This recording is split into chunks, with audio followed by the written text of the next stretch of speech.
असल में बीजेपी ने जितने वादे किए थे एक भी नहीं पूरा किया। जब मोदी जी आए थे 2014 में कहा कि हम सत्ता में आएंगे तो विदेशों में जो काला धन जमा किया नेताओं ने हम उसे लाएंगे देश में और सभी लोगों को 15-20 लाख रुपए मुफ्त मिल जाएंगे। वो 1 रुपया नहीं मिले। उन्होंने कहा था हर साल हम 2 करोड़ लोगों को रोज़गार देंगे, नौकरी देंगे, तो 20 करोड़ लोगों को रोज़गार मिलना चाहिए था, वो भी नहीं दिया उन्होंने। उन्होंने कहा था हम बनारस में आए हैं, गंगा मैया ने बुलाया, गंगा को साफ कर देंगे। गंगा का पानी पीने लायक नहीं था, नहाने लायक था 2014 में, अब तो नहाने लायक भी नहीं रह गया, बहुत गंदा हो गया है। दिल्ली जहाँ प्रधानमंत्री मोदी जी बैठते हैं वहाँ पर जमुना नदी चलती है, यमुना का पानी बिल्कुल काला हो गया है और नदी की बजाय नाला हो गया है। तो बेरोज़गारी बढ़ी है, महंगाई बढ़ी है और हिंदू मुसलमान जो नफ़रत है उस पर पब्लिक अब वोट देने के लिए तैयार नहीं। इनका घमंड टूट गया। इन्होंने बुलडोजर से हज़ारों मकान गिरा दिया हिंदू मुसलमान सबका, बेकसूर लोगों का। तो ये दुनिया के किसी भी संविधान में नहीं है कि गलती कोई करे और गुनाह पूरे घर को सज़ा दिया जाए और बिना अदालत के फैसले के पहले ही सज़ा दे दिया जाए। किसी पे FIR होने का मतलब नहीं कि वो मुजरिम हो गया, वो मुलजिम है। जब अदालत उसे सज़ा दे दे तब वो मुजरिम होता है। तब घर गिराइए या कानून बना दीजिए, चाहे सर फांसी चढ़ाइए, लेकिन किसी पे FIR की बुनियाद पर दूसरे दिन बुलडोजर जाता है और पार्टी बेसिस पे लोगों को घर गिराए जा रहे हैं वहाँ पर। तो पब्लिक बहुत नाराज़ हो गई है। उनको अयोध्या में भी हरा दिया पब्लिक ने और श्रावस्ती में हरा दिया, चित्रकूट में हरा दिया, जितने धार्मिक प्लेसेस सब जगह बीजेपी हार गई। अभी उत्तराखंड में उपचुनाव हुआ तो बद्रीनाथ है, केदारनाथ बद्रीनाथ, वहाँ बद्रीनाथ में भी बीजेपी थी पहले, अब हार गई। तो कुल मिला के इन्होंने जितने वादे किए थे एक पूरे नहीं किए और अब हिंदू मुसलमान के नाम पर पब्लिक वोट देने के लिए तैयार नहीं, इसलिए हार गए ये। आज की खास मुलाकात में हमारे साथ मौजूद हैं समाजवादी पार्टी के नेशनल सेक्रेटरी व फॉर्मल MLA अरशद खान साहब। जम्मू कश्मीर के दौरे पे हैं और क्या कुछ इन्होंने यहाँ पे देखा, हम इनसे बात करेंगे। सर, सबसे पहले स्वागत करूँगा आपका हमारे साथ। शुक्रिया। सर, आपने जम्मू कश्मीर का दौरा किया, क्या कुछ देखा आपने यहाँ पे, क्या कुछ पाया, क्या कुछ लगता है आपको जो आने वाले समय में यहाँ पे जो है बदलना चाहिए? जम्मू कश्मीर बहुत खूबसूरत स्टेट है और पूरी दुनिया में मशहूर है कि दुनिया में अगर कहीं जन्नत है तो कश्मीर है। और यहाँ के लोग बहुत अच्छे हैं और कुदरत ने बड़ी खूबसूरती से जम्मू कश्मीर को बनाया है।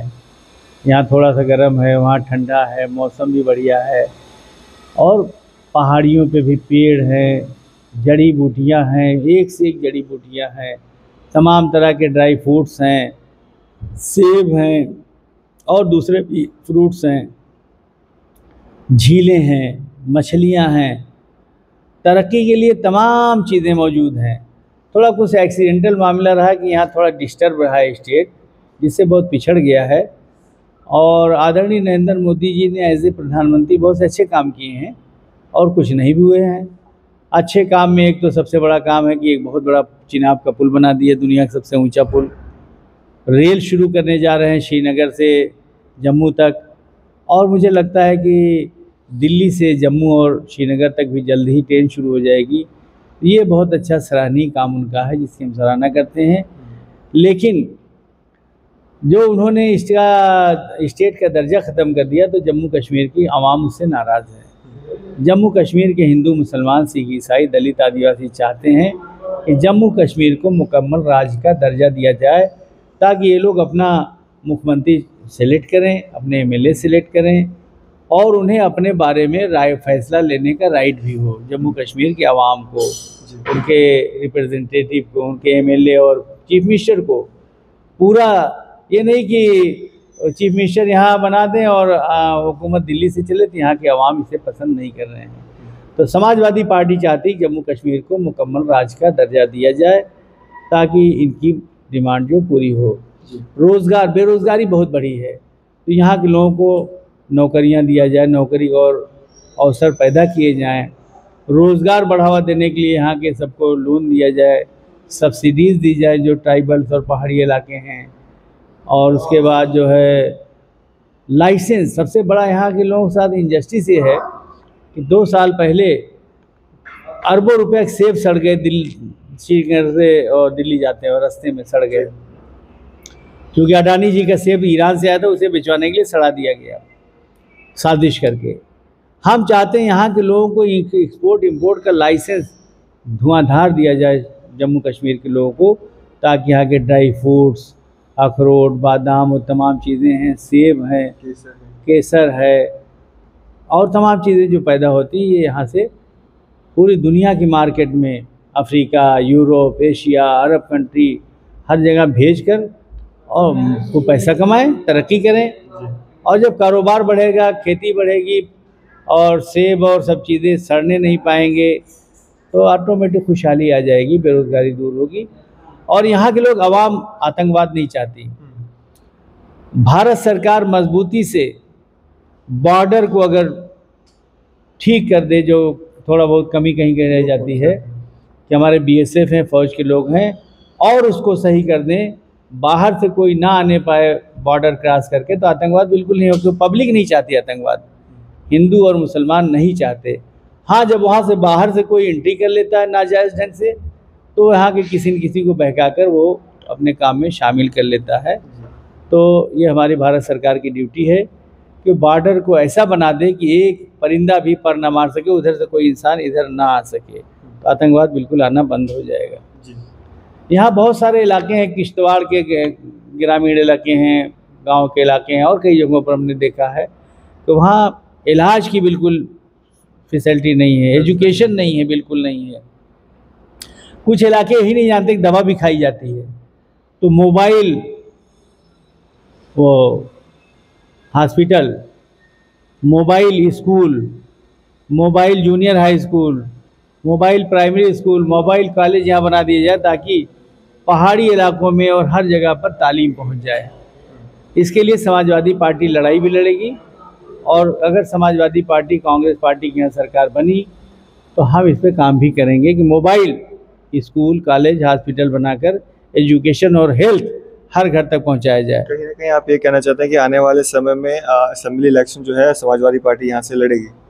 जी, समाजवादी पार्टी हम यहाँ लॉन्च कर रहे हैं, और पूरे स्टेट में, चूँकि भारत किसान यूनियन के मैं राष्ट्रीय अध्यक्ष हमारा संगठन है, ये मोहम्मद आरिफ साहब हमारे स्टेट प्रेसिडेंट हैं, तो हमारे साथ हिंदू, मुसलमान, सिख, ईसाई बम्पर हर ज़िले में जुड़े हुए हैं। तो हमें समाजवादी पार्टी संगठन खड़ा करने में दिक्कत नहीं होगी, बहुत जल्दी ही हम खड़ा कर लेंगे और 10-15 सीट हम मजबूती से तैयार करेंगे, ताकि समाजवादी पार्टी के कुछ विधायक जीतकर अगली असेंबली में जम्मू कश्मीर में जाएं और यहाँ के आवाम के हकूक़ की बात करें और काम करें।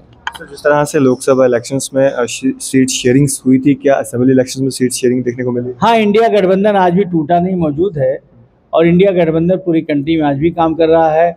और आदरणीय राहुल गांधी जी और आदरणीय अखिलेश यादव जी देश में एक बड़े पॉपुलर और सेकुलर लीडर बन के उभरे हैं।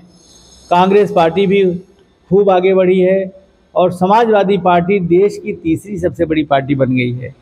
तो अखिलेश यादव जी का कद बहुत बड़ा हो गया है, राहुल गांधी का कद बहुत बड़ा हो गया है, और पूरे देश की जनता में दोनों लीडर अभी जवान भी हैं, खूब पॉपुलर भी हैं, और पब्लिक इनको सत्ता में देखना चाहती है। तो जम्मू कश्मीर में पहले भी आता जाता रहा हूँ भारत किसान यूनियन के प्रोग्रामों में, संगठन के काम से किसानों के लिए, लेकिन पब्लिक में ये चाहत थी कि समाजवादी पार्टी भी यहाँ लॉन्च किया जाए, इसलिए हम लोग समाजवादी पार्टी को यहाँ पब्लिक की चाहत पर लॉन्च कर रहे हैं। सर, हम यूपी की बात करें तो यूपी को कहीं ना कहीं भाजपा का गढ़ कहा जाता था, और अगर अयोध्या की बात करें तो वहाँ पे राम मंदिर जो है एक इशू बना था, जिससे बीजेपी वालों को ये लगता था कि अब वो जो है वोटिंग जो है अच्छी उनको मिलेगी, अच्छे से वो सामने सीट्स लेकर जो सामने आएंगे। लेकिन वैसा कुछ नहीं हुआ, उनके जो सपने हैं उन पर पानी फिर गया। क्या कुछ लगता है, क्या कुछ कमियाँ जो रह गई थी जो जिसके कारण वो अपना सपना पूरा नहीं कर पाए? असल में बीजेपी ने जितने वादे किए थे एक भी नहीं पूरा किया। जब मोदी जी आए थे 2014 में कहा कि हम सत्ता में आएंगे तो विदेशों में जो काला धन जमा किया नेताओं ने, हम उसे लाएंगे देश में, और सभी लोगों को 15-20 लाख रुपए मुफ्त मिल जाएंगे। वो 1 रुपया नहीं मिले। उन्होंने कहा था हर साल हम 2 करोड़ लोगों को रोज़गार देंगे, नौकरी देंगे, तो 20 करोड़ लोगों को रोज़गार मिलना चाहिए था, वो भी नहीं दिया उन्होंने। उन्होंने कहा था हम बनारस में आए हैं, गंगा मैया ने बुलाया, गंगा को साफ़ कर देंगे। गंगा का पानी पीने लायक नहीं था, नहाने लायक था 2014 में, अब तो नहाने लायक भी नहीं रह गया, बहुत गंदा हो गया है। दिल्ली जहाँ प्रधानमंत्री मोदी जी बैठते हैं वहाँ पर जमुना नदी चलती है, यमुना का पानी बिल्कुल काला हो गया है और नदी की बजाय नाला हो गया है। तो बेरोज़गारी बढ़ी है, महंगाई बढ़ी है, और हिंदू मुसलमान जो नफ़रत है उस पर पब्लिक का वोट देने के लिए तैयार नहीं। इनका घमंड टूट गया। इन्होंने बुलडोजर से हज़ारों मकान गिरा दिया हिंदू मुसलमान सबका, बेकसूर लोगों का। तो ये दुनिया के किसी भी संविधान में नहीं है कि गलती कोई करे और गुनाह पूरे घर को सज़ा दिया जाए और बिना अदालत के फैसले के पहले ही सज़ा दे दिया जाए। किसी भी FIR होने का मतलब नहीं कि वो मुजरिम हो गया, वो मुलजिम है। जब अदालत उसे सज़ा दे दे तब वो मुजरिम होता है। तब घर गिराइए या कानून बना दीजिए, चाहे सर फांसी चढ़ाइए, लेकिन किसी पे FIR के बुनियाद पर दूसरे दिन बुलडोजर जाता है और पार्टी बेसिस पे लोगों को घर गिराए जा रहे हैं वहाँ पर। तो पब्लिक बहुत नाराज़ हो गई है। उनको अयोध्या में भी हरा दिया पब्लिक ने, और श्रावस्ती में हरा दिया, चित्रकूट में हरा दिया। जितने धार्मिक प्लेसेस सब जगह बीजेपी हार गई। अभी उत्तराखंड में उपचुनाव हुआ तो बद्रीनाथ है, केदारनाथ बद्रीनाथ, वहाँ बद्रीनाथ में भी बीजेपी थी पहले, अब हार गई। तो कुल मिला के इन्होंने जितने वादे किए थे एक बुरे पूरे नहीं किए, और अब हिंदू मुसलमान के नाम पर पब्लिक वोट देने के लिए तैयार नहीं, इसलिए हार गए ये। बांग्लादेश में मुसलमान प्रधानमंत्री थे, वहाँ पब्लिक नाराज़ हुई, उनको इस्तीफा देना पड़ा। श्रीलंका में बुद्धिस्ट की आबादी ज़्यादा है, बुद्धिस्ट राष्ट्रपति थे, नहीं संभला, पब्लिक ने आंदोलन किया, उनको भागना पड़ा देश छोड़कर। और अभी जनता चाहती है कि नफ़रत की बुनियाद पर काम ना हो, विकास हो, तरक्की हो, खुशहाली हो, नौजवानों को रोज़गार मिले, शिक्षा मिले और जनता को अच्छी स्वास्थ्य सुविधा मिले। अगर ये मोदी जी नहीं दे पाएंगे तो अगली मरतबा सरकार से जनता पूरे देश से इनको हटा देगी। सर जो ये सरकार बनी है, कई सारे लोगों का ये कहना है कि लंगड़ी लुली सरकार है, ज़्यादा देर टिक नहीं पाएगी क्योंकि अपोजिशन जो है इस बार स्ट्रॉन्ग है। तो आपको क्या लगता है? देखिए, बहुत अच्छा रिजल्ट आया है। फिर भी हम तो चाहते थे कि मोदी सरकार बदल जाए और इंडिया गठबंधन की सरकार आ जाए, थोड़ा कमी रह गई। लेकिन जनता बहुत दुखी है अपने ही फैसले से कि इनकी सरकार कैसे बन गई। चलिए, लंगड़ी लूली पर गठबंधन की सरकार बनी है तो हम उम्मीद करते हैं 1 साल 1.5 साल में सरकार गिर जाएगी, हमें पूरा विश्वास है। और अब ये बहुत नाइंसाफ़ी नहीं कर पाएंगे जो पहले कर सकते थे। अगर पूरी बहुमत की सरकार आ जाती, जो इनका स्लोगन था अब की बार 400 पार, तो बहुत सारे जुल्म करते, बहुत सारे नए कानून बनाते। अब ये नहीं कर पाएंगे। इस इलेक्शन से उम्मीद जगी कि भारत में डेमोक्रेसी रहेगी, इंसाफ रहेगा और हिंदू मुसलमान भाईचारा कायम रहेगा, वो नहीं ख़त्म होगा। आम जनता के लिए क्या मैसेज रहेगा आपका? हम जम्मू कश्मीर के आवाम से कहना चाहते हैं कि समाजवादी पार्टी, हमारे नेता अखिलेश यादव आपके दुख सुख में साथ खड़े हैं। आपकी जो डिमांड्स है कि जम्मू कश्मीर को मुकम्मल राज्य का दर्जा दिया जाए, समाजवादी पार्टी इसकी लड़ाई लड़ रही है, लड़ेगी। और बेरोज़गार बढ़ावा देने के लिए, एजुकेशन बढ़ावा देने के लिए, हेल्थ सुविधाएं बढ़ाने के लिए समाजवादी पार्टी काम करेगी। और आज हम स्पेशली ये डिमांड कर रहे हैं कि आपके चैनल के ज़रिए से जम्मू कश्मीर के अवाम के लिए कि हर इलाके में जहाँ इलाज की और एजुकेशन की फैसिलिटी नहीं है, वहाँ मोबाइल स्कूल, कॉलेज, हॉस्पिटल कायम करके घर घर तक तालीम और हेल्थ की सुविधा पहुँचाई जाए। और यहाँ के लोगों को एक्सपोर्ट इंपोर्ट के लाइसेंस दिए जाए ताकि यहाँ के ड्राई फ्रूट्स, काजू, बादाम, अखरोट, तमाम चीज़ें और सेब और दूसरे फल पूरी दुनिया में जम्मू कश्मीर के लोग बेच सकें और खूब पैसा कमा के तरक्की कर सकें। चलिए, शुक्रिया हमारे से बातचीत करने के लिए। जी, शुक्रिया। तो ये थे हमारे साथ former MLA Samajwadi party national secretary Mohammad Arshad Khan sahab हमारे साथ बातचीत कर रहे थे। आप इस पर अपनी क्या राय रखते हैं? अपनी राय, अपने विचार सुझाव कमेंट बॉक्स में ज़रूर दें। और इस तरह के अपडेट्स के लिए जुड़े रहें और देखते रहें नेशन स्टार न्यूज़।